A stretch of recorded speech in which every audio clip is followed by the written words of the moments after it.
નમસ્કાર મિત્રો, સ્વાગત છે તમારું એક પાછું નવા વિડીયોમાં મારી યુટ્યુબ ચેનલ ઉપર આકાશ મેણિયા વ્લોગ। આ છે આપણું ફોટું, રોજ તો જોવો છો। પાછળ કહું, આગળ ડોબા બતાવું। ડોબાને જોઈએ પહેલાં એકવાર ચેનલને લાઈક, શેર, સબસ્ક્રાઈબ કરીને જજો, કારણ કે સપોર્ટની બહુ જરૂર છે અત્યારે। હવે અમને કોણ સમજાવે કે ઘઉં આપણા બાપાના છે નહીં, ખવાય એવું નથી, પણ આ તો સમજે નહીં। હવે આંકવા પડી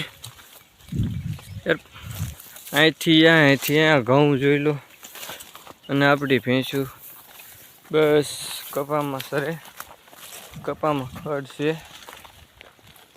ચલો આગા થોડાક તગડી દેવી તો આ ઘઉંમાં પણ એટલું ખડ વી ગયું। આ પણ આપણી ભેંસ, મારી પોતાની ભેંસ છે, પણ કંદડવાનું મશીન છે। જો જો એટલે જ કહું, ડોબા રાખવા મોટો ખેલ છે, પણ બે પાગલ જ હશે કે બે ત્રણ ડોબા રાખીને થાકી જેવી ડોબામાં રેવીને દોડી દોડીને તો આ ડોબાએ થકવાડી દીધો।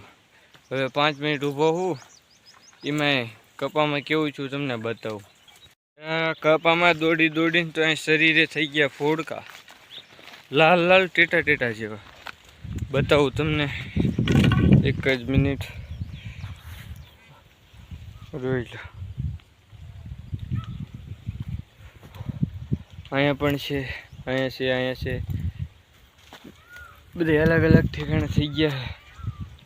ખંજોર પણ એવી હવે, એટલે ધ્યાન રાખો, કપા બગડશે તો માણા પણ બગડશે।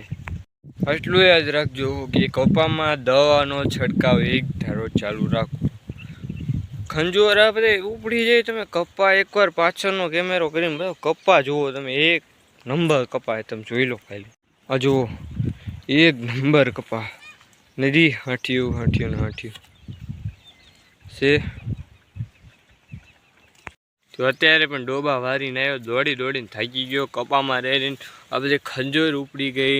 પણ તમે યાદ રાખજો, કપામાં દવા છાંટવાનું ચાલુ રાખજો, નકર કપા તમારા પતી ગયા, સમજી ગયા। હવે હું જાઉં છું, મળીશું કાલના વિડીયોમાં। તાલગી ચેનલને સબસ્ક્રાઈબ કરી દો, અને એક જણા પાસે આ વિડીયો શેર કરવાનું ભૂલતા નહીં। બાય।